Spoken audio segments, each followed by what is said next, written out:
जय जगन्नाथ। यही चैनल माध्यम जीवन शिक्षामूलक कहानी शुणी आमको धन्यवाद अर्पण करिथिबारु आमे कृतज्ञता ज्ञापन करुचु। आसंतु दुर्लभ मानव जीवन को सार्थक करिया पई आहुरी गोटिए सुंदर चमत्कार एवं आश्चर्यमय ज्ञानपूर्ण जीवन शिक्षा कहानी शुणिबा। तीन महला उपरे टणा हेची एक विराट दौड़ी। एपटरू सेपट को जड़े सर्कस खेलाड़ी किपरि जाउचंती देखिबा पई सहर सारा बहुत उत्साही दर्शक माने रुंड होइचंती। निजर कुनी कुनी पिला मानंकु आंगुठी देखाई कहउचंती देख केमिति दौड़ी उपरे से खेलाड़ी जाउचंती। किंतु प्रिय श्रोता बंधु एटी चमत्कार कथा होउची जो खेलाड़ी जनक दौड़ी उपरे चाली चाली जाउथिले तांकर कुनी शिशुटी को कांध उपरे बसाई। छुआटी बिचरा जीवन विकल बापार बेक को जाबुड़ी धरी थाए, कांध तल को झुलु थाए तार कुनी कुनी पाद दीटा। से कौन जानु थाए जीवन आ मृत्यु सहित संघर्ष करी मनुष्य केमिति पेट पाई बंचे।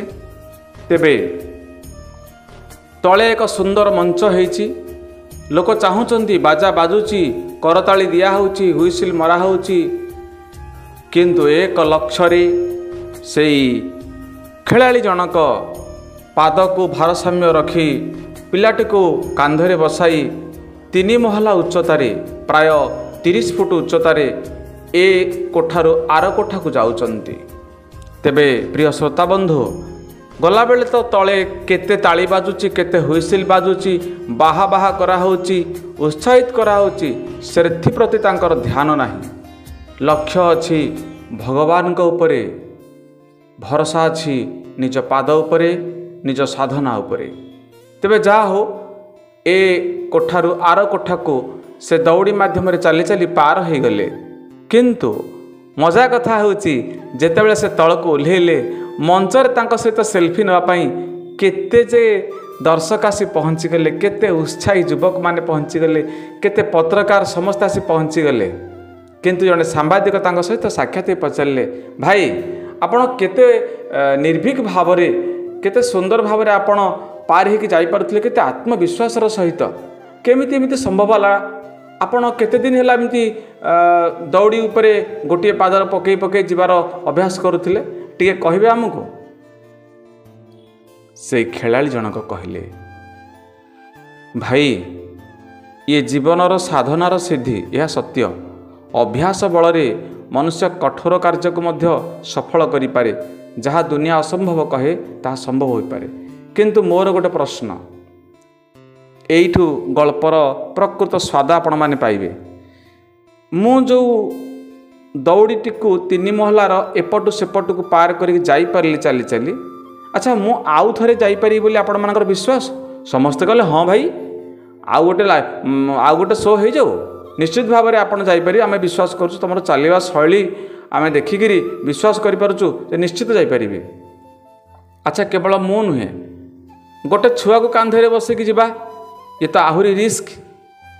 आपड़ भावुं गोटे छुआ को बसैकी मु कांधे आउ थे नहीं पारि? हाँ निश्चय नहीं पारे भाई। ना कौ मैंने कहूँ टे हाथ टेक, समस्त हाथ टेकिले ना सत तो ना पक्का विश्वास अच्छी ना? हाँ अच्छी विश्वास अच्छी।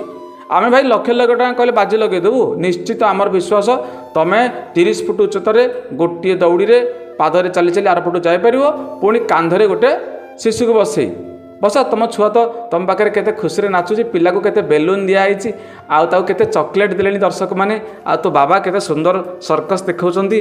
पिला को मध्य किए गेल कर पकाउची, काखई पकाउची। किंतु खेलाड़ी कहले एबे जो कांधरे मु बसैकी पिलाटी को नेबी से मो पिला नुह। आपण मानक मध्यरु ए दर्शक समाजरु मते जदि आपणक पिला गोटे देबे कि मु ताऊ कांधरे बसई ए मंजिल रु आरपट मंजिल की जीवी। समस्ते चुप गंभीर निस्तब्ध। केही केही तो धाड़ी भांगी की रास्ता को चली गलनी। जी जा बाटे धीरे धीरे कमिला गहली। ठो ठो हसिले माइक रे कहले यही तो कथा भाई, मो छुआटी को मु बसैकी नौथिले आपण माने देखुथिले। जेतिकी दायित्व थिला मो मुंडरे ଯେତିକି ମୁଁ ଏକାଗ୍ରତାର ସହିତ ଯାଉଥିଲି ଆଉ ହୃଦୟ ଭିତରେ ଭଗବାନଙ୍କୁ ଆକୁଳ କଣ୍ଠରେ ମୁଁ ଡାକୁଥିଲି, ସେ ଭଗବାନଙ୍କର ପାଦପଦ୍ମରେ ଭରସା ଥିଲା ବୋଲି ମୁଁ ଏପଟକୁ ସେପଟ ଯାଉଥିଲି।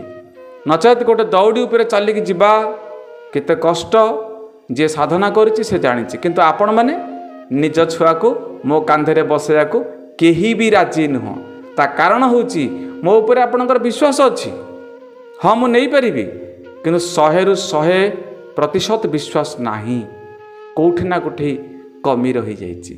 ଏଇ ହେଉଛି ଏ ଗଳ୍ପର ସାର କଥା ଯେ ଆମ ଜୀବନରେ ଯେତେବେଳେ ଭଗବାନଙ୍କ ଉପରେ 100% ସମର୍ପଣ ଭାବ ଆସିବ, ଭଗବାନ ଦେଉଳରୁ ଆମ ପାଖକୁ ନିଶ୍ଚୟ ଆସିବେ।